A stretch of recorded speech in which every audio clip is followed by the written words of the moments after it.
morning, students. Today I will start your SST class online. Dear students, for class 5th, today's our topic is chapter number 10.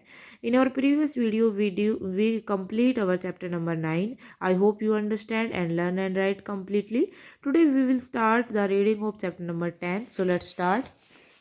Our chapter number 10 is conservation of environment. Environment का संरक्षण या सुरक्षा. So dear students, everything that surrounding us constitutes environment. हर चीज़ जो हमारे चारों तरफ विद्यमान है वो क्या बनाती है? एनवायरनमेंट बनाती है, पर्यावरण बनाती है. और environment is made up of living and non living things. Environment जो है वो जीवित और अजीवित तत्वों से मिलकर बना हुआ है.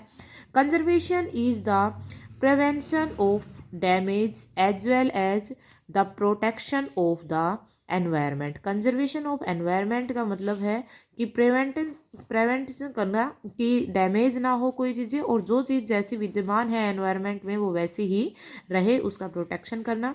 It is important to maintain balance between living and non living things. ये बहुत महत्वपूर्ण है कि बैलेंस बनाया जाए जीवित और अजीवित तत्वों में. Methods of conserving environment. Environment को कंजर्व करने के लिए, संरक्षण करने के लिए, बचाव करने के लिए कौन कौन से तरीके हैं? Control of over pollution. अधिक प्रदूषण को कंट्रोल करना, नियंत्रित करना. Increase in pollution cause more and more pressure of natural resources like coal, soil, water, mineral gas etcetera, natural gas etcetera. क्या होता है कि जो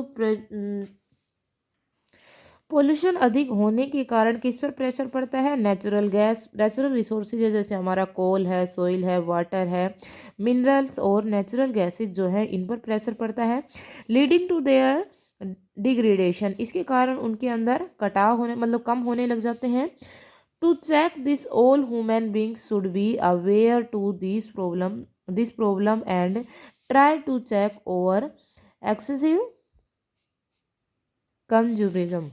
यानी कि ये सभी को ध्यान रखना चाहिए, सभी जो ह्यूमन बींग्स हैं उनके लिए, कि ये जो प्रॉब्लम है इसको देखा जाए, उसके प्रति जागरूक हुआ जाए, और इसका जो उपयोग है वो जितना यूज हो, जितना चाहिए उतना ही यूज करना चाहिए, वेस्ट नहीं करना चाहिए. To reduce pollution. पोल्यूशन को कम करने के लिए क्या करना चाहिए? Pollution is a major threat to the environment. We have to reduce the pollution to conserve our environment. Pollution जो है वो एक महत्वपूर्ण समस्या है एनवायरनमेंट के लिए, क्योंकि पोल्यूशन अधिक से अधिक बढ़ रहा है, और हम सभी को पोल्यूशन को कम करके एनवायरनमेंट को बचाना चाहिए. Pollution of is of various type. Pollution जो है वो अलग अलग प्रकार के होते हैं. हमने हमारे चैप्टर नंबर 9 में भी पढ़ा था. फर्स्ट क्या है? Soil pollution.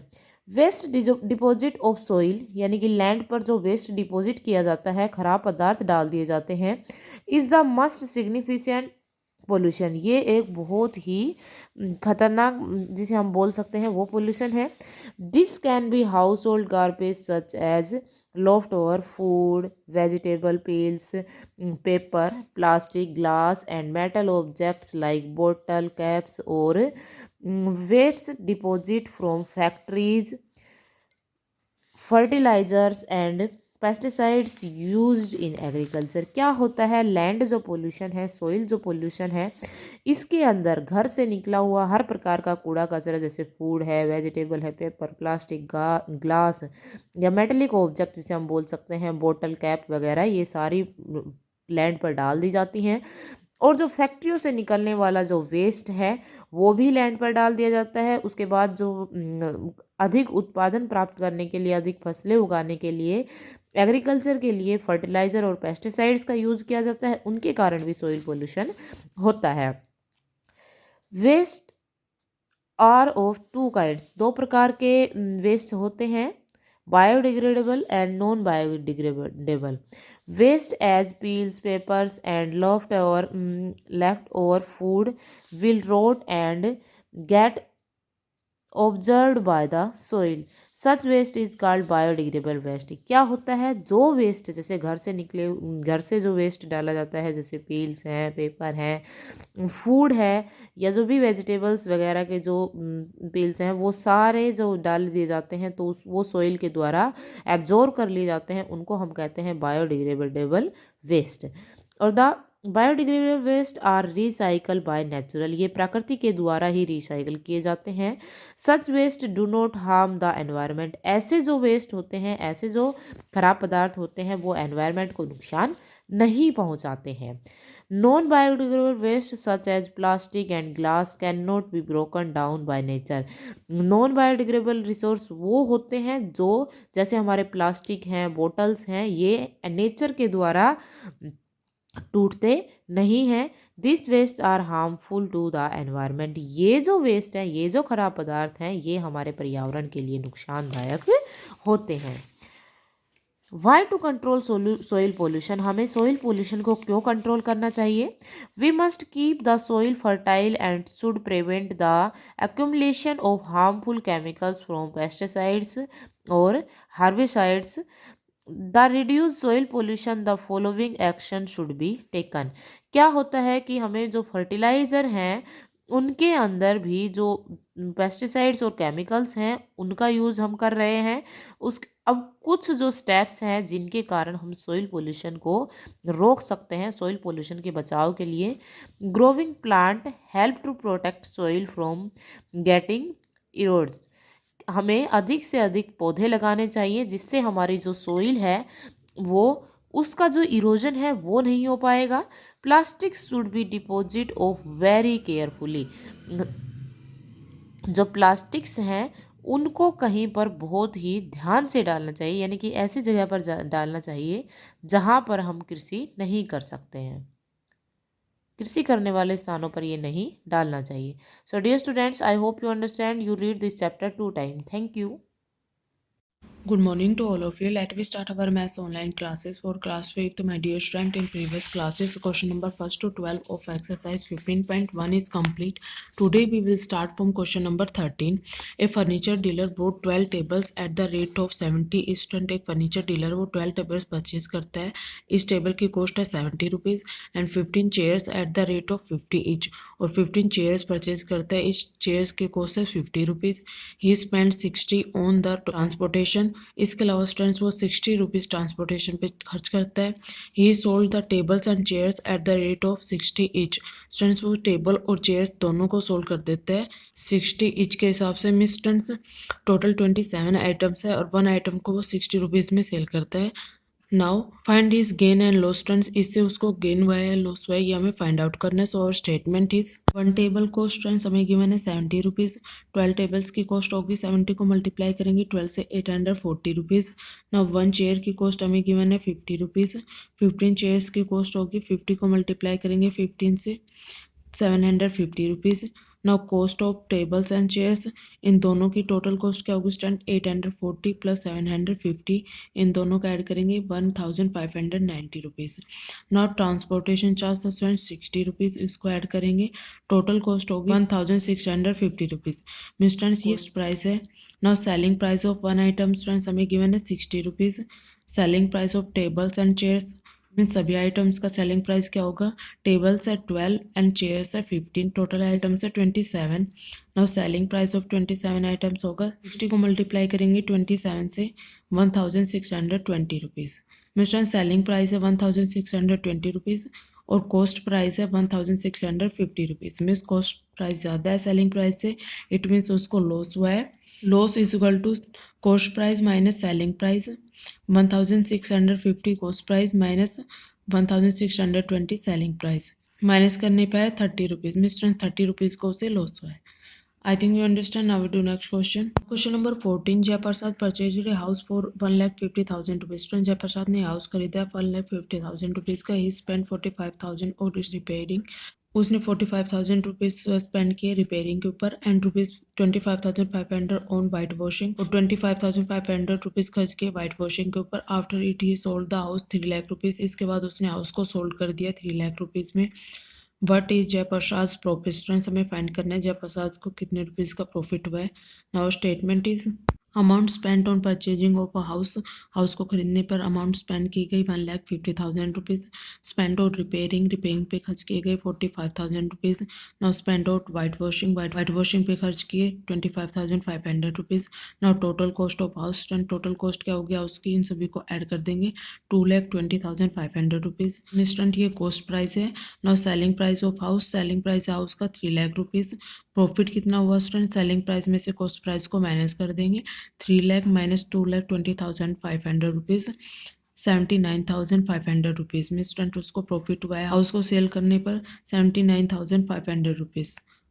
I think students you understand. Now we do next question. Question number 15. Seema earned a profit of 2,975 by selling her goods for 28,735 rupees. Student सीमा ने अपना सामान 28,735 रुपीज़ में बेचकर 2,975 रुपीज़ का प्रॉफिट अर्न किया. Now find out the cost price of goods. Students हमें find करना है गुड्स का कॉस्ट प्राइस क्या है. Now statement is selling price of goods, goods का selling price है 28,735 रुपीज़. ना profit है 2,975 rupees. cost price of goods, goods का cost price है selling price में से profit को माइनस कर देंगे 28,735 रुपीज़ माइनस 2,975 रुपीज़. इनको माइनस करने पे आया स्टूडेंट 25,760 रुपीज़. स्टूडेंट गुड्स का cost price है 25,760 rupees. Question number 16. A man bought 10 cement bags of 185 rupees each, but due to some reasons he has to sell all the bags at a loss of 10 rupees. Friends एक man ने 10 cements के bag खरीदे. Each bag की cost है 185 rupees. परंतु कुछ कारण से वो सभी बैग्स को 10 रुपीज़ लॉस के ऊपर सेल कर देता है. Now find out the sale price of each bag. Friends हमें फाइंड करना है ईच बैग का सेलिंग प्राइस क्या है. मिस्टेंट ईच बैग का कॉस्ट प्राइस हमें गिवन है 185 रुपीज़ और टोटल 10 बैग्स पे लॉस हमें गिवन है 10 रुपीज़ और ईच बैग का सेलिंग प्राइस हमें फाइंड आउट करना है. So our statement is cost price of one bag का कॉस्ट प्राइस है 185 rupees. Now number of bags है 10 बैग्स. लॉस ऑन 10 बैग्स पे लॉस है 10 rupees. Loss on one bag पे लॉस होगा 10 को डिवाइड कर देंगे 10 से 1 रुपीज़ का. Now selling price of one bag का सेलिंग प्राइस होगा cost price minus loss. One bag का कॉस्ट प्राइस है 185 रुपीज़ माइनस वन बैग पे लॉस है 1 रुपीज़. 185 में से 1 को माइनस किया 184 रुपीज़. मीन्स वन बैग का सेलिंग प्राइस है 184 rupees. Question number 17. A man buys a machine. एक व्यक्ति ने एक मशीन खरीदी. He sells it for 9,580 rupees and make a profit of 2,020 rupees. उसने इसको 9,580 रुपीज़ में सेल कर दिया और प्रॉफिट हुआ उसको 2,020 रुपीज़ का. Now what was the cost price of the machine. Students हमें फाइंड करना है मशीन का कॉस्ट प्राइस क्या था. Now statement is selling price of machine. Machine का सेलिंग प्राइस है 9,580 रुपीज़. नाउ प्रॉफिट है 2,020 रुपीज़ का. Cost price of machine, machine का कॉस्ट प्राइस था. सेलिंग प्राइस में से प्रॉफिट को माइनस कर देंगे 9,580 रुपीज़ माइनस 2,020 रुपीज़. माइनस करने पे आया स्टूडेंट 7,560 रुपीज़. मिस मशीन का कॉस्ट प्राइस था 7,560 rupees. I think students you understand, so you can easily do question number 13 to question number 17. Thank you students, have a nice day. Students, a very healthy morning to all of you. Now we will start our story number 3rd. In our last video we have completed our story number 2 and today we will do story number 3rd, the fox and the grapes. इनके अंदर fill-ups हमें जो fill करने हैं इन जो words जो यहाँ पर बॉक्स के अंदर गिवन है उनकी हेल्प से. So start. Once a fox passed by a garden. एक बार एक लोमड़ी एक बगीचे के पास से गुजरी. He saw some bunches of grapes hanging on a vine. उसने कुछ जो अंगूर के गुच्छे थे वो जो अंगूर की बेल है उस पर लटके हुए देखे. Seeing the ripe grapes his mouth watered.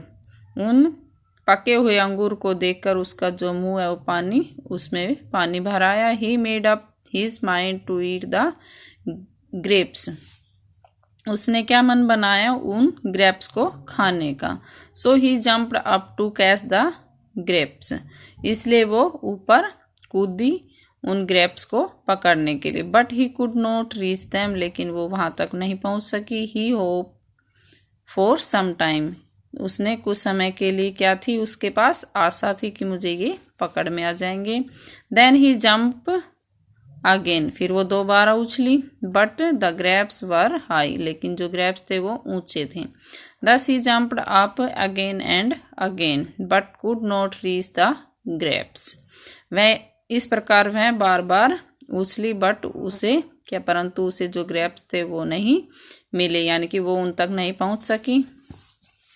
Eight last he gave up rested, अंत में क्या करती है वो, उसने आराम किया। He went away in to the forest saying the grapes are sour, if I eat them I shall fall ill. अंत में क्या करती है वो, वह एक जंगल में चली गई हैं कहते हुए कि जो अंगूर है वो खट्टे हैं, यदि मैं इनको खाऊंगी तो मैं बीमार पड़ जाऊंगी। तो आपको इन वर्ड्स की हेल्प से ये सारे जो ब्लैंक है वो फिल करने हैं और स्टोरी को कंप्लीट करना है और अपनी नोटबुक के अंदर राइट करना है और लर्न भी इसको करना है। So thank you students, have a nice day. Good morning students, मैं मुकेश मैडम, आपकी हिंदी अध्यापिका MLP इंटरनेशनल स्कूल राजपुरा से। बच्चों, कल कक्षा 5वीं में हम पढ़ रहे थे पाठ 15 बिहू।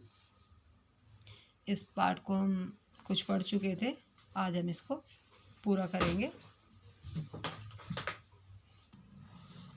तो बच्चों, इस पाठ में कल हम पढ़ चुके थे बुहाग बिहू के बारे में। आज हम इस पाठ को आगे बढ़ाएंगे। मेघा के पिताजी बहुत देर से इस त्योहार के बारे में बड़े चाव से सुन रहे थे। उन्होंने कहा, बहन जी, आपने बिहाग बिहू के बारे में विस्तार पूर्वक बताया, हमें अच्छा लगा, परंतु अब कुछ माघ बिहू और कटी बिहू के बारे में भी बताइए। हाँ ठीक है, तरुणा की माताजी आगे बताने लगी। माघ बिहू, जिसे भोगाली बिहू भी कहते हैं। क्या नाम बताया दूसरा? माघ बिहू का भोगाली बिहू। फसल कटने की खुशी में मनाई जाती है। इस दिन अग्नि की पूजा की जाती है तथा शाम को मांस, मछली इत्यादि खाई जाती है। रात को सभी बच्चे और बड़े अलाव जलाकर रथ जगा करते हैं। इस दिन लोग हर्षोल्लास दिखाते हुए भैंसों का मुकाबला करवाते हैं। किसका मुकाबला? भैंसों का। तो बच्चों, भोगाली बिहू में क्या खाया जाता है? मांस और मछली। और किस खुशी में मनाया जाता है ये त्यौहार? फसल कटने की खुशी में। और रात को सभी लोग क्या करते हैं? अलाव जलाकर रथ जगा करते हैं, यानी कि रात को सोते नहीं हैं, जागते रहते हैं। तभी तरुणा चहकती हुई आई और बोली, माँ, इन्हें कुछ जलपान भी करवाएंगे या फिर कहानियाँ ही सुनाती रहेंगी? मेघा के पापा बोले, नहीं बेटी, हमें इस त्यौहार की पहले जानकारी नहीं थी, सुनकर बहुत अच्छा लग रहा है। नहीं नहीं भाई साहब, चलिए पहले जलपान कर लीजिए, मैं आपको उसी दौरान कटी बिहू के बारे में भी बता दूंगी। अच्छा चलिए, मेघा के पिताजी ने कहा। जलपान करते हुए तरुणा की माताजी ने बताया कि कटी बिहू अक्टूबर नवंबर में आती है। कब आती है कटी बिहू? अक्टूबर नवंबर में, जब फसल हरी होती है और घरों में अनाज खत्म होने लगता है, इसलिए इसे कंगाली बिहू भी कहते हैं। कटी बिहू का दूसरा नाम क्या बताया? कंगाली बिहू। इस दिन तुलसी की पूजा की जाती है और शाम को घरों में दीपक जलाए जाते हैं। कुछ लोग अच्छी फसल के लिए इस दिन धान के खेतों में जाकर पूजा करते हैं। किसके खेत में पूजा करते हैं? धान के खेत में। और किसकी पूजा होती है कंगाली बिहू के दिन या कटी बिहू के दिन? तुलसी की। और शाम के समय लोग क्या करते हैं? घरों में दीपक जलाते हैं। मेघा की माताजी ने तरुणा की माताजी का बिहू के बारे में इतनी अच्छी जानकारी देने का धन्यवाद किया और दशहरे पर अपने घर आने के लिए गोगोई परिवार को आमंत्रित किया। कब बुलाया उन्होंने तरुणा की माताजी को? दशहरे के समय। मेघा के पिताजी ने कहा कि अगर हम सभी एक दूसरे के घर त्योहारों पर जाएं तो हमें सभी त्योहारों की जानकारी भी मिल जाएगी और आपसी भाईचारे तथा प्रेम की भावना भी बढ़ेगी। इसी के साथ शर्मा परिवार ने गोगोई परिवार से विदा ली। तो बच्चों ये पाठ था बिहू त्योहार के बारे में, आप लोगों को समझ में आ गया होगा। और ये पाठ आप एक बार फिर से अपनी पुस्तक से अच्छे से पढ़ेंगे। और अब मैं कराऊंगी इसके शब्दार्थ। तो शब्दार्थ में बच्चों पहला शब्द है प्रगाढ़। इसका मतलब होता है बहुत अच्छे या बहुत गहरे भी कह सकते हैं। पर्व, त्योहार, आमंत्रित करना, बुलाना। अलाव, आग का जलना। छींटने, डालने। समुदाय, समूह। रत जगह, रात भर जागने का कार्यक्रम। देहात, गांव। अब हम पढ़ेंगे कुछ कठिन शब्द। रत जगह, अलाव, रंगाली बिहू, उपहार स्वरूप, प्रारंभ, अतिरिक्त, त्योहार। तो बच्चों इस पाठ को आप अपनी पुस्तक से ध्यान से पढ़ेंगे और ये शब्दार्थ और ये कठिन शब्द अपनी नोटबुक में सुंदर राइटिंग में लिखेंगे और याद करेंगे। तो बच्चों कल फिर मिलते हैं, तब तक के लिए धन्यवाद। Good morning student, welcome you to online class MLP School Rajpura. Myself Poonam, your computer teacher. Today we are doing question answer. Now we start question answer.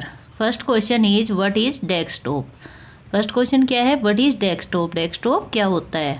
Answer: the home screen of the computer where we keep our necessary and most useful file is called desktop. Home screen, जो computer की home screen होती है या जो हम computer start करते हैं, जो सबसे पहले जो स्क्रीन ओपन होती है उसे क्या कहते हैं हम? डेस्कटॉप। जहाँ पे हम necessary and most useful file क्या करते हैं? सेव करते हैं।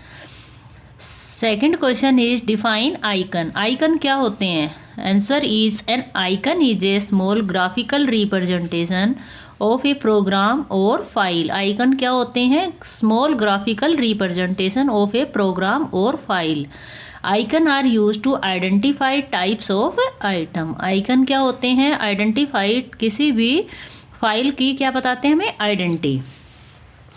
Next question is define task bar. Task bar क्या होती है? A task bar is a bar located at the bottom of the screen.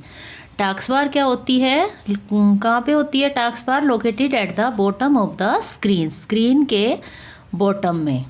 Next question है define title bar. Title bar क्या होती है? A title bar is a bar located at the top of the screen. Title bar क्या होती है? जो top of the screen में होती है। So every student do this work in fair notebook. Thank you. Have a nice day. Good morning all of you. Today I will start your science class online. I am Sonal, your science teacher. Dear student, in our previous class we discussed question answer of chapter 5. Today we will do remaining question answer. So let's start. Question 6 का I part. Differentiate DIFF, differentiate between BETWEE and between communicable COMMUNICABLE communicable and AND and known NON communicable COMMUNICABLE non communicable disease DISEASES disease. Answer: communicable disease. Some disease SOME, some disease DISEASES disease can can be passed PASSED passed on from FRM from one ONE one person PERSON person two TO2 another ANOTHER another. Some disease can be passed on from one person to another. कुछ disease ऐसी होती है जो पास हो जाती है किससे? from one person to another person. They are called communicable CALLED called communicable COMMUNICABLE communicable disease DISEASES disease. Example: typhoid TYPHOID typhoid, malaria MALARIA malaria, etc. Non communicable disease NONCOMMUNICABLE non communicable disease DISEASE disease. Deficiency DEFICIENCY deficiency disease DISEASES disease. Cannot CANNOT cannot. Spread SPREAD spread from FROM from one ONE one person PERS1, person 2 TO2, another ANOTHER, another RARER, called non communicable disease. कुछ disease ऐसी होती है जो spread होती है from one person to another, उनको हम कौन सी डिजीज़ बोलते हैं? Non communicable disease. Example night blindness, ये कौन सी विटामिन की कमी से होती है? Vitamin A. अब है J part, how HOW how, much MUCH much, should SHOULD should, BE the, THE the, protein PROTEIN protein, intake INTAKE intake, of A, child CHILD child, weighing WEIGHING weighing 30 kilogram. तो इसका answer आएगा क्या? 45 gram protein. Question है how much should be the protein intake of a child weighing 30 kilogram. एक child है, उसका wait है 30 kilogram, तो उसको कितने प्रोटीन की ज़रूरत है? तो उसको कितने प्रोटीन की ज़रूरत है? 45 ग्राम प्रोटीन की। Thank you student, I hope you understand. You also write and learn these question answer in your fair notebook. Thanks.